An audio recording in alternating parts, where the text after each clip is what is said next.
Hello.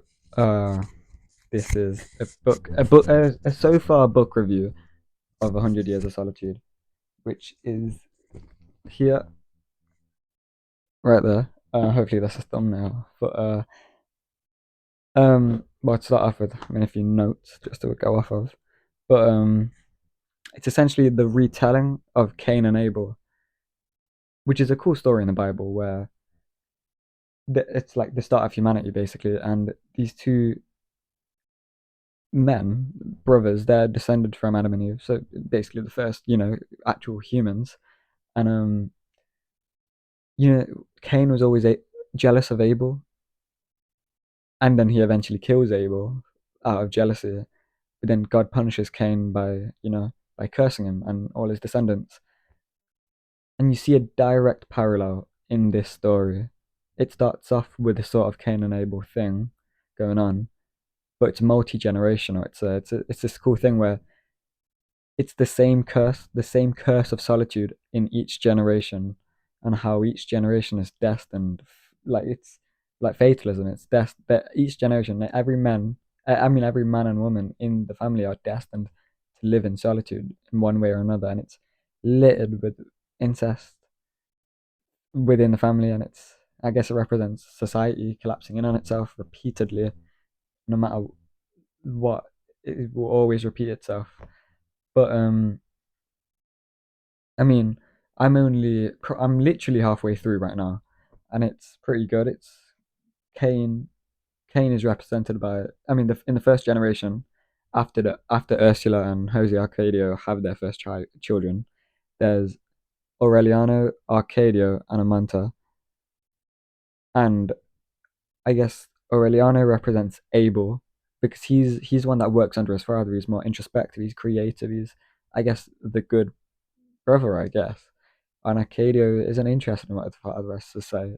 He's not interested in the work, the creativeness of his father, and he runs away. Actually, you don't even see him for the first 100-ish pages of the book. And he comes back, this really macho, aggressive, violent, haste man. And that, I guess, that's the parallel to Cain and Abel. But um, the sin represented in the Bible is only represented in the book through Jose Arcadio. And I hope this isn't a spoiler because it happens at the start of the book.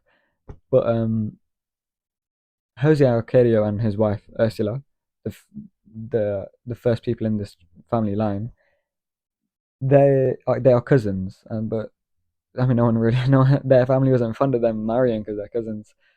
Um, but they get married anyway. They're in love, and they run away to Macondo to make Macondo. They're the founders basically.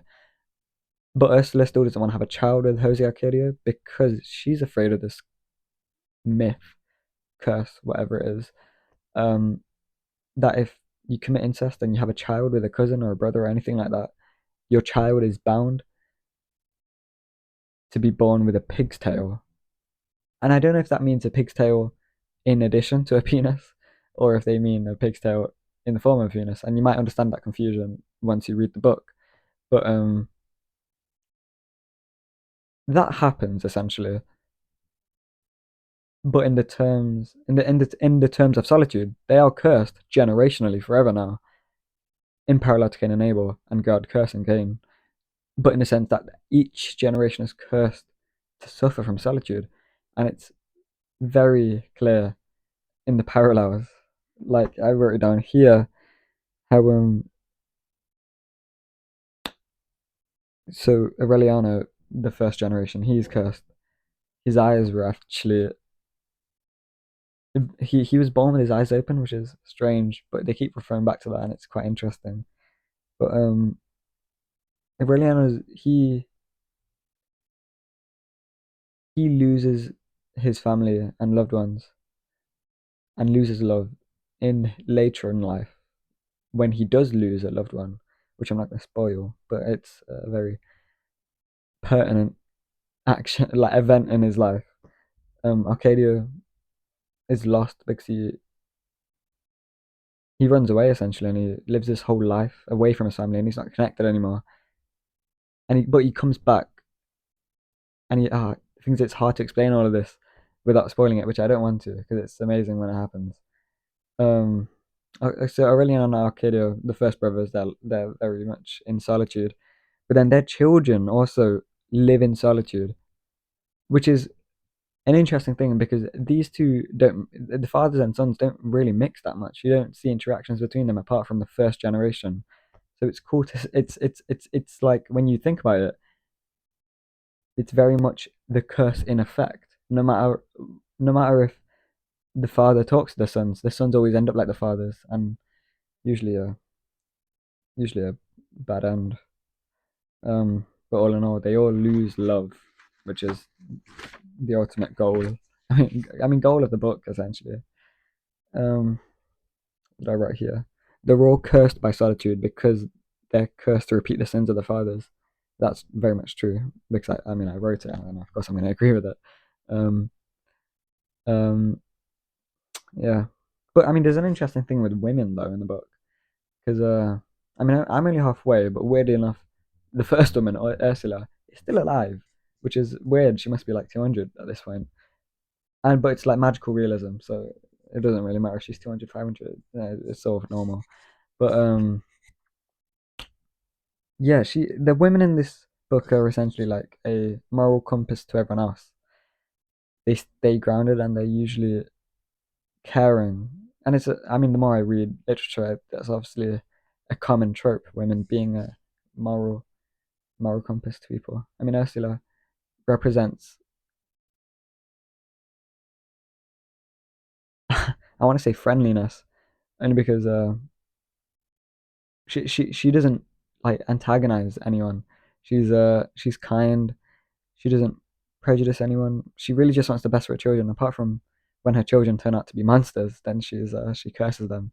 Not in the sense that like, oh, I hope you die, as in like she thinks they've gone astray and it's evil, and they probably are evil.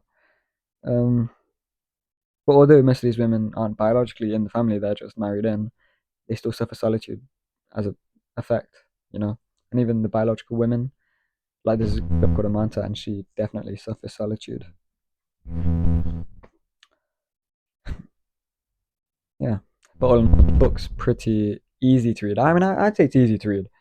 Okay, the difficult thing is that a lot of the people's names are pretty much the same, which is, I guess, a bummer. I'm trying to find the family tree right now. Oh, you won't be able to see this, most likely not. And my bookmark just fell out, which is annoying. I don't know if you saw that, but every son is called Arcadio or Aureliano. There's only slight variations in the women, but even then, it's pretty much the same, to be honest. My bookmark just fell out. That's annoying. But yeah, I mean that's another parallel. I mean another callback to how history repeats itself. Yeah. So the only difficult bit really is the fact that the people's names are the exact same, which is annoying. But I mean, they're not the exact same really, because what do you call it? Because people they're called slightly different. Like Aureliano is called Colonel Aureliano Benito, and that's how he's called throughout the entire thing. Um, and then his son is called Aureliano, just Aureliano. Jose Arcadio, the father, the important father, he's called Jose Arcadio Benito, but then his son is just called Jose Arcadia, and then his son is just called Arcadia. So it's like you get a gist of things, and then some of these guys will die, so then their children are called that, but then you're not confused because they've already died. So it's most likely that you know who they're referring to. So that's good. It's magical realism, which is amazing. Genuinely, it's the best thing ever. To especially read during winter as well. I really love it. It takes me out of the depression of winter because it's just such a different world. I mean, once you start reading it, you're invested in this world and you can imagine it in your head, and it's beautiful.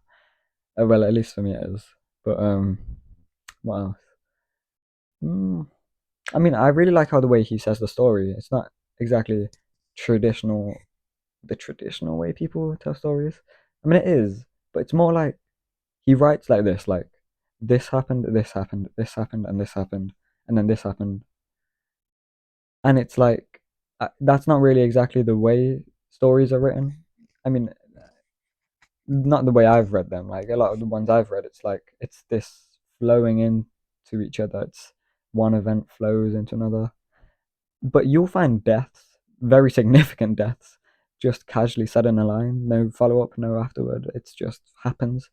And I guess the the events coming after represents the impact of that.